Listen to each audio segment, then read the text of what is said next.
ଆପଣ ଯଦି ନରସିଂହପୁର ଆସୁଛନ୍ତି, ନରସିଂହପୁର ଆସିଲେ ଏପଟୁ ଆସିବେ। ଏଇଟା ହେଉଛି ପ୍ରଗଳା ପୀଠ ଆଗକୁ ଅଛି, ସାତକୋଶିଆ ଅଛି, ଆଉ ଦେଓଧର ବି ଅଛି। ନରସିଂହପୁରରୁ କମଳାଡିହି ରୋଡ଼ ଏଇପଟଟା। କଟକରୁ ଯଦି ଆସୁଛନ୍ତି ଆପଣମାନେ ଏପଟୁ ଆସିବେ। ଏଇଟା ହେଉଛି ଚମ୍ପେଶ୍ୱର, କଟକରୁ କମଳାଡିହି ରୋଡ଼। ଯେହେତୁ ମୁଁ ନରସିଂହପୁର ଆସିଲି, ମୁଁ ବାଁ ପଟେ ଯିବି। ଆପଣମାନେ କଟକରୁ ଆସିଲେ ଡାହାଣ ପଟେ ଯିବେ। ଚାଲନ୍ତୁ ଭିଡ଼ିଓ ଟିକେ ଷ୍ଟାର୍ଟ କରିବା। ହ୍ୟାଲୋ, ହାଏ, ଜୟ ଜଗନ୍ନାଥ, ନମସ୍କାର। ଆପଣଙ୍କୁ ଗୋଟେ ନୂଆ ବ୍ଲଗ୍ରେ ସ୍ୱାଗତ କରୁଛି। ମୁଁ ବୁଲୁ। ଆଜି ଆମେ ବୁଲିଯିବା ଗୋଟେ ପ୍ରସିଦ୍ଧ ଜାଗା, ଯେଉଁଟାକି ପିକନିକ୍ ପାଇଁ ବହୁତ ଫେମସ୍। ଏପଟୁ ଏଇଟା ଘଟି ରହୁଛି ଉପରଟା, ଏପଟୁ ଘଟିରୁ ଉଠିକି ଆସିଲି ବର୍ତ୍ତମାନ। ଆଉ ଏପଟେ ଉପରେ ଠାକୁରାଣୀ ଅଛନ୍ତି ମୁଣ୍ଡିଆ ଉପରେ। ଏଇଟା ହେଉଛି ଘାଟିଟା। ବାଟରେ ଗୋଟେ ଛୋଟିଆ ଘାଟି ପଡ଼େ, ବହୁତ ବଡ଼ ଘାଟି ନୁହଁ। ଆଉ ଏଇଟା ହେଉଛି ଘାଟି ଉପରେ ଠାକୁରାଣୀ ଅଛନ୍ତି ଏଠି। ଶୀତଦିନେ ଏ ଜାଗା ବହୁତ ଗହଳି ରହିଥାଏ। ବହୁତ ଦୂର ଜାଗାର ଲୋକମାନେ ଏଠାକୁ ପିକନିକ୍ କରିବାକୁ ଆସନ୍ତି। ଏ ଜାଗା ହେଉଛି ଦେଓଝର ଝାରନା। ଏଇଟା ହେଉଛି ବଡ଼ମ୍ବା ନରସିଂହପୁର ଭିତରେ ପଡ଼ୁଛି। ପ୍ରଶାସନ ତରଫରୁ ଏଠି ମଣ୍ଡପ ହେଇଛି। ମଣ୍ଡପରେ ଆପଣ ଭୋଜି କରିପାରିବେ। ତାର ଗୋଟେ ଛୋଟ ପାର୍କ ଅଛି, ସେ ପାର୍କ ବି ଆପଣ ଏନ୍ଜୟ କରିପାରିବେ। ସେଟା ଛୋଟ ଛୋଟ ଦୋକାନ ଅଛି, ଖାଇବା ଜିନିଷ ମିଳେ। ଆଉ ଆପଣ ଆସନ୍ତୁ, ନିହାତି ଏନ୍ଜୟ କରିକି ଯାଆନ୍ତୁ। ଏଇ ଜାଗା ଜଙ୍ଗଲ ଜାଗା ଦେଖିକି ଆପଣଙ୍କୁ ଡର ଲାଗୁଥିବ, ଆଉ ଜମା ବି ଡରନ୍ତୁ ନାହିଁ। ପୁରା ସୁନ୍ଦର ରାସ୍ତା, ଭଲ ରାସ୍ତା ଅଛି। ବାଟରେ ଗଲାବେଳକୁ କିଛି ଗାଁ ବି ପଡ଼ିବ, ଲୋକମାନେ ବି ଆଗରେ ରହୁଛନ୍ତି। ଆଉ ଭୟ ନ କରି ଆପଣ ଯାଆନ୍ତୁ। ବର୍ତ୍ତମାନ କିଛି ଦୂର ଆଗକୁ ଆସିଲା ପରେ ଏଇଟା ଗୋଟେ ଗାଁ ଅଛି ଓଲବ। ଆଉ ଏଇଠୁ ଆଗକୁ ଯିବା। ବର୍ତ୍ତମାନ ଏଇ ଯେଉଁ ପାହାଡ଼ ଦେଖାଯାଉଛି ଆଗରେ, ସେଇଠି ଅଛି ୱାଟରଫଲ୍। ଏଇଠୁ ବାଁ ପଟେ ଟର୍ଣ୍ଣିଂ କରିବେ, ଏପଟେ ଡାହାଣ ପଟେ ଗୋଟେ ରୋଡ଼ ଅଛି। ଆଉ ଏଇଠୁ ବାଁ ପଟେ ଯିବେ। ବାଁ ପଟେ ଗଲେ ପଡ଼ିବ, ଏଠି ଲେଖା ଅଛି ସରକାରୀ ଆୟୁର୍ବେଦିକ ଓଲବ। ଏଇପଟୁ ବାଁ ପଟେ ଯିବେ, ଏଇ ରାସ୍ତାଟା। ଯେହେତୁ ମୁଁ ବର୍ଷା ଦିନେ ଆସିଛି, ଆଉ ଗଛ ବୃକ୍ଷ ବହୁତ କଲରଫୁଲ୍ ଦେଖାଯାଉଛି। ଆଉ ଚାରିଆଡ଼େ ଗଛପତ୍ର ଅଧିକ ଦେଖାଯାଉଛି। ମୁଁ ବର୍ଷା ଦିନେ ଆସିଛି, ଭଲସେ ଦେଖାଯାଉନି। ଆଗ ଲେଖା ହେଇଛି ତାଳପୁଞ୍ଜି।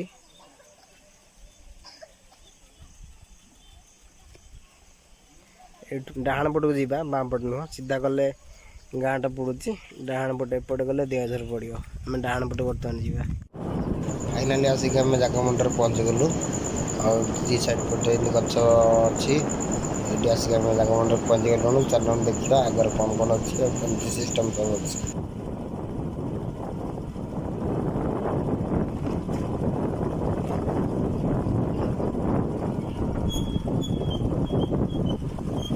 ବର୍ତ୍ତମାନ ଏଇଟା ଗାଡ଼ି ପାର୍କିଂ। ଆଉ ଏଠି ଗାଡ଼ି ପାର୍କିଂ କରାହେଉଛି, ବାଇକ୍ ସବୁ। ଏପଟେ ଦୃଶ୍ୟ ଟିକେ ଦେଖିଦିଅ। ଏଇଟା ଛୋଟ ପିଲାଙ୍କ ପାଇଁ ହେଇଛି, ପାର୍କ ହେଇଛି, ଦେଖ। ଆଉ ବର୍ତ୍ତମାନ ମୁଁ ଟିକେଟ୍ କରିସାରିଲିଣି। ଆଉ ଟିକେଟ୍ଟା ଟିକେ ଦେଖିଦିଅ। ଇଏ ହେଉଛି ଟିକେଟ୍। ଟିକେଟ୍ କରିସାରିଲା ପରେ ଆମେ ଉପରକୁ ଯିବା, ଦେଖିବା ଉପରେ କ'ଣ ଅଛି।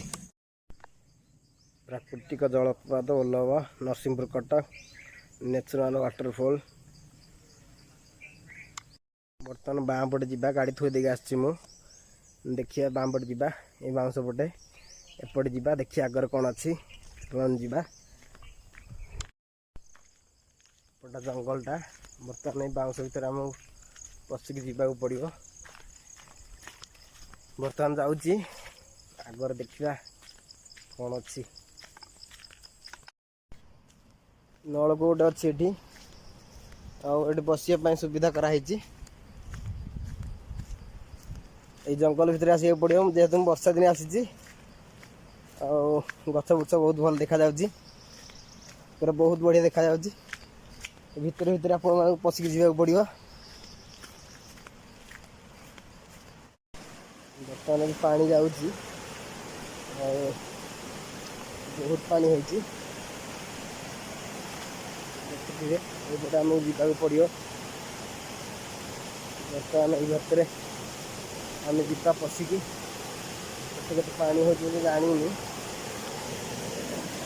प्रजापति देखा मिले आपण को ये प्रजापति देवघर पानी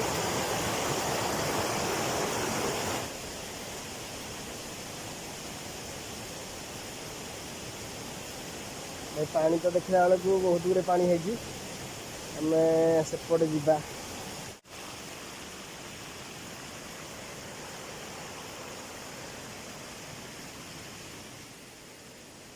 बर्तमान ये आग को जा ओदा हो गली पानी आसू आसू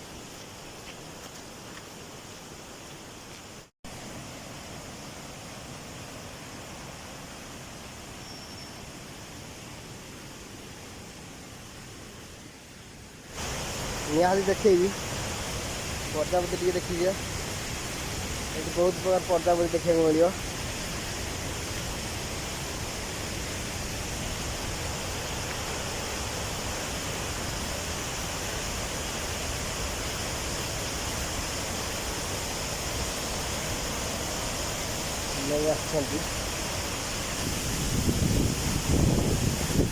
बहुत जोरे पानी पड़े वर्षा दिन जेहतु बहुत जोर बर्तमान जा मुझे देखी था बर्तमान जा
ପାଣିଟା ଆସୁଛି ଏପଟେ। ଏଇଟା ନୂଆ ତିଆରି ହେଇଥିଲା ଭାଙ୍ଗିଦେଲେଣି। ଆଉ ବର୍ତ୍ତମାନ ଏଇ ଦେଖ କେଡ଼େ ଜୋରରେ ପାଣି ଯାଉଛି। ବର୍ଷା ଦିନ ଯେହେତୁ ଆସିଛି ପାଣି ଅଧିକ ଅଛି। ଆଉ ପାଣି ବି କେତେ ଜୋର ଯାଉଛି ଦେଖ, ବହୁତ ଜୋର ପାଣି ଯାଉଛି। ଆଉ ବର୍ତ୍ତମାନ ବୁଲିକି ଆସିଲେଣି, ତାପରେ ଯିବା ପାର୍କ ଦେଖିବାକୁ। ଦେଖିବା ଆଗରେ ଯିବା ପାର୍କର କ'ଣ କ'ଣ ଅଛି।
ମାଠିଆର ବ୍ୟବସ୍ଥା ହେଇଛି। ଆଉ ଭିତରକୁ ବର୍ତ୍ତମାନ ଆମେ ବୁଲିଯିବା। ଦେଖିବା ଭିତରେ କ'ଣ ଅଛି। ଫାଷ୍ଟ ତଳ ପଟେ ଯିବା।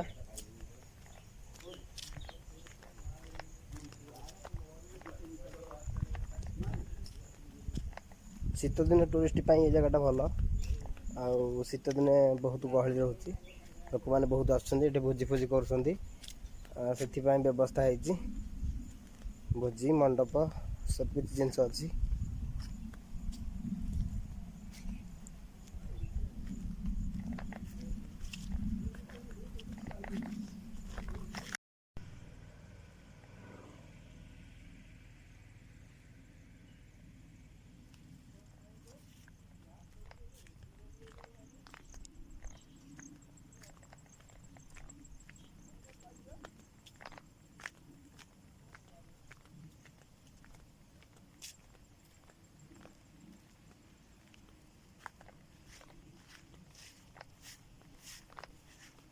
ଯାହା ସବୁ ଆଗରୁ ହେଇଥିଲା। ଏଇଟା ହେଉଛି ପାର୍କ ଭିତରଟା।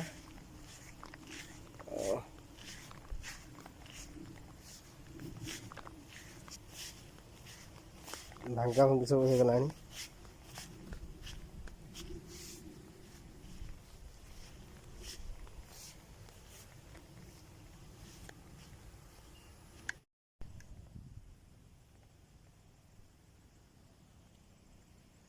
ଶୀତ ଦିନେ ବହୁତ ଟୁରିଷ୍ଟ ମାନେ ଆସୁଛନ୍ତି, ବହୁତ ଲୋକ ବହୁତ ଆଡ଼େ ଆସୁଛନ୍ତି। ଆଉ ବର୍ତ୍ତମାନ ବର୍ଷା ଦିନରେ ତ କେହି ଆସିନାହାନ୍ତି, ଅଳ୍ପ ଲୋକ ଯାଉଛନ୍ତି, ଖାଲି ପାଣିରେ ଯାଉଛନ୍ତି ୱାଟରଫଲରୁ।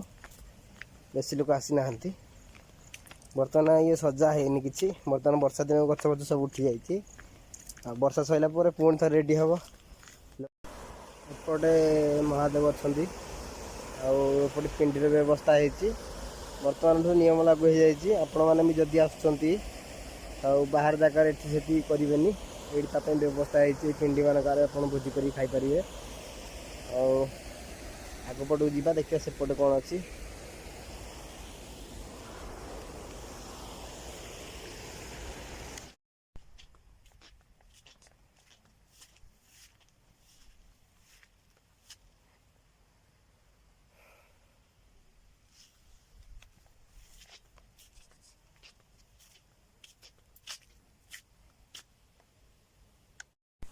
ବର୍ତ୍ତମାନ ଆସିକି ମୁଁ ପାର୍କ ଭିତରେ ପହଞ୍ଚି ଯାଇଛି। ଆଉ ପାର୍କ ଭିତରେ ବୁଲଉଛି, ଆପଣଙ୍କୁ ଦେଖାଉଛି ଭଳି ପାର୍କ କ'ଣ କ'ଣ ଅଛି। ବର୍ତ୍ତମାନ ବର୍ଷା ଦିନ ପାଇଁ ସବୁ ଗଛପତ୍ରର ଯତ୍ନ ନିଆଯାଉଛି। ଗଛ ବର୍ତ୍ତମାନ ଉତରୁଛି, ଆଉ କିଛି କଟିଂ ଫଟିଂ ହେଇନି, ସଜାସୁଜି ହେଇନି। ଶୀତ ଦିନ ପାଇଁ କଟିଂ ହେବ। ବହୁତ ଦୂର ଦୂର ବାଟରୁ ଆସନ୍ତି ଲୋକମାନେ ଆଉ ଦେଓଘର ଦେଖିବା ପାଇଁ। ଆପଣ ବି ଆସନ୍ତୁ ଆଉ ଦେଖନ୍ତୁ ସୁନ୍ଦର ଜାଗାକୁ, ଉପଭୋଗ କରନ୍ତୁ, ଏନ୍ଜୟ କରନ୍ତୁ। ଇଏ ହେଉଛି ବହୁତ ସୁନ୍ଦର ପିକନିକ୍ ସ୍ପଟ୍। ଏଠି ପିକନିକ୍ ପାଇଁ ଲୋକମାନେ ଆସନ୍ତି। ଆପଣ ଆସନ୍ତୁ, ଏନ୍ଜୟ କରନ୍ତୁ ଆଉ ଯାଆନ୍ତୁ। ଏପଟେ ଡାହାଣ ସାଇଡ୍ ପଟେ ମୁଁ ବାଁ ସାଇଡ୍ ପଟେ ଯାଇଥିଲି। ଆଉ ଘାସ ଫାସ ପ୍ରବଳ ହେଇଯାଇଛି। ଛୋଟ ଛୁଆ ଏଠି ଖେଳିବା ପାଇଁ ବି ହେଇଛି। ଖସଡ଼ା ରହିଛି। ଖସଡ଼ା ପରେ ପରେ ଦୋଳି ଅଛି ଝୁଲିବା ପାଇଁ।